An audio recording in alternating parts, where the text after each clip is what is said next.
Projectile motion. Projectile motion जो है वो हमारे पास 2 डायमेंशनल मोशन है। मोशन विद सर्टेन कंडीशंस, मतलब कुछ सर्टेन कंडीशंस सेटिस्फाई होंगी तो वो जो मोशन होगी वो क्या कहलाएगी हमारे पास प्रोजेक्टाइल मोशन। अब वो सर्टेन कंडीशन, सबसे पहली कंडीशन ये कि initial velocity must be given. Initial velocity जिसको v नोट से शो करते हैं हम, मस्ट बी गिवन। दूसरी कंडीशन ये कि motion must be under effect of gravity। Gravity का इफेक्ट जो है वो हमेशा लगना चाहिए मोशन पे। तीसरी कंडीशन ये कि air resistance must be ignored. चौथी जो है after launch self control must not be taken, be possessed। ठीक है, अगर हमारे पास ऑब्जेक्ट को लॉन्च कर दिया उसके बाद उसके पास सेल्फ कंट्रोल नहीं होना चाहिए लॉन्च होने के बाद। पांचवी कंडीशन ये कि हमारे पास रोटेशन ऑफ अर्थ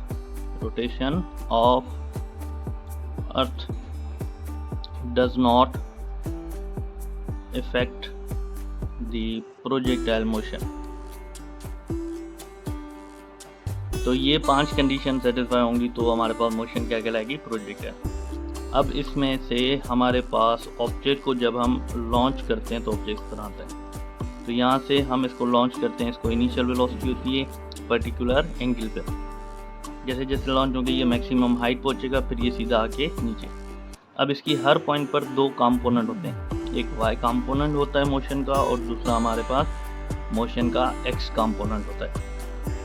वेलोसिटी को अगर देखें तो इसके भी 2 कंपोनेंट बनेंगे, एक क्या बनेगा v नॉट एक्स, दूसरा क्या बनेगा v नॉट वाई। और वो पॉइंट जहाँ पर वर्टिकल वेलोसिटी क्या हो जाए 0, उसकी हाइट को क्या कहा जाता है h मैक्सिमम। ये लॉन्च पॉइंट है और ये जो है लैंडिंग पॉइंट। तो लॉन्च पॉइंट से लैंडिंग पॉइंट तक का जो टोटल डिस्टेंस होता है इसको हम कहते हैं रेंज कहते हैं। तो सेम हम अभी इसी को कंटिन्यू करेंगे। तो अगर ये हमारे पास प्रोजेक्टाइल मोशन है, इसके पाथ के अंदर हम अगर इक्वल डिस्प्लेसमेंट करें तो ये इसकी जर्नी के इक्वल पोर्शन है। यहाँ से लेके यहाँ तक की लेंथ, यहाँ से लेके यहाँ तक का पोर्शन, यहाँ से लेके यहाँ तक का पोर्शन, यहाँ से लेके यहाँ तक, ये सब क्या है इक्वल। अगर इनके कंपोनेंट को देखेंगे तो ये हो जाएगा हॉरिजॉन्टल कंपोनेंट। तो हॉरिजॉन्टल कंपोनेंट में ये जो हमें स्पेस नज़र आ रहा है, ये स्पेस जो है इक्वल है, ये भी x जितना, ये भी x जितना, ये भी x। इसका मतलब क्या है, हॉरिजॉन्टल कंपोनेंट में इक्वल डिस्प्लेसमेंट है, इक्वल। वर्टिकल देखें, इसका यहाँ तक प्रोजेक्शन, इसका यहाँ पर, इसका यहाँ पर। तो पहला पोर्शन ज़्यादा है, दूसरा पोर्शन कम है, तीसरा पोर्शन और कम। मतलब यहाँ पे जो वर्टिकल डिस्प्लेसमेंट है वो अनइक्वल है। तो अगर हम वेलोसिटी की डेफिनेशन पढ़ के आए हैं, इक्वल डिस्प्लेसमेंट का मतलब यूनिफॉर्म मोशन और अनइक्वल डिस्प्लेसमेंट का मतलब हमारे पास वेरिएबल मोशन बन जाएगा। तो ये था, ठीक है। तो अब यहाँ पर हमें ये पता चल रहा है कि horizontal motion of projectile motion is uniform, vertical motion of projectile motion, P मतलब projectile motion is not uniform, उसकी वेलोसिटी यूनिफॉर्म नहीं है। तो हॉरिजॉन्टल कंपोनेंट का मोशन यूनिफॉर्म है, मतलब हॉरिजॉन्टल कंपोनेंट का एक्सेलरेशन 0, जबकि वर्टिकल कंपोनेंट का एक्सेलरेशन वो होगा एक्सेलरेशन ड्यू टू ग्रेविटी के बराबर। दूसरी पॉइंट इसको ये नोट कर लो आप कि जो वर्टिकल मोशन है वो सिमिलर है मोशन अंडर ग्रेविटी से, मतलब लिख लेते हैं हम vertical motion of projectile motion is same as motion under gravity.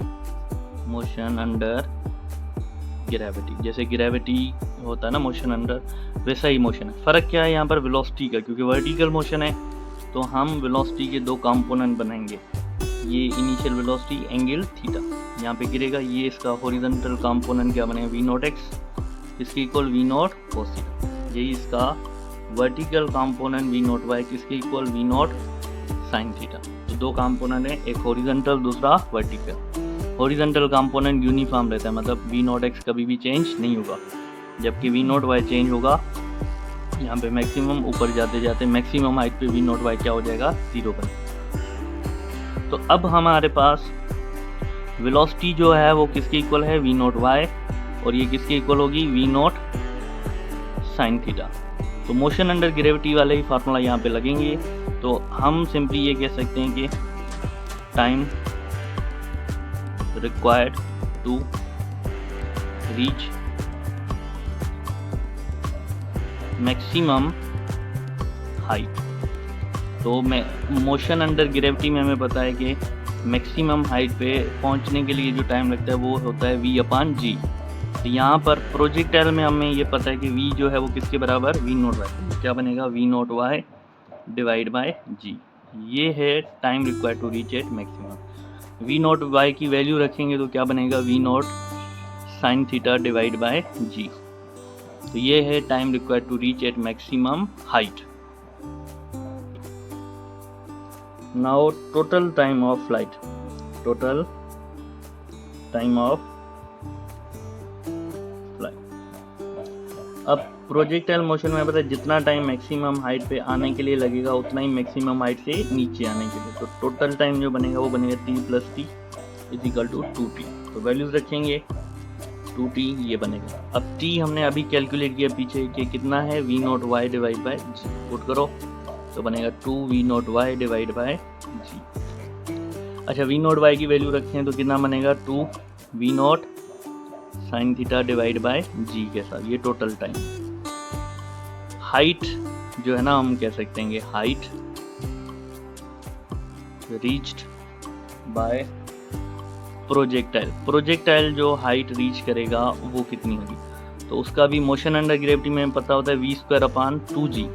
तो यहाँ पर वेलोसिटी जो है प्रोजेक्टाइल मोशन के अंदर वो हमने क्या कहा था v naught y square divide by 2g के बराबर होता है। तो ये फार्मूला बनेगा, मतलब इसको दोबारा लिख सकते हैं v naught y square divide by 2g, ये बनेगा हाइट का।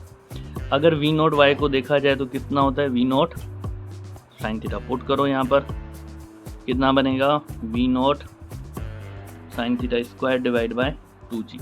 अब स्क्वायर दोनों पे है तो अलग अलग कर दो, क्या बनेगा we naught square sine square theta divide by 2g। ये है मैक्सिमम हाइट का फार्मूला या height of the projectile.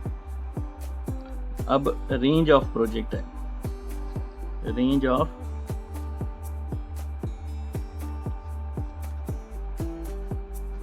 Range of projectile में हमें पता है कि अब यहाँ पर देखो इसको डेफिनेशन है दी मैक्सिमम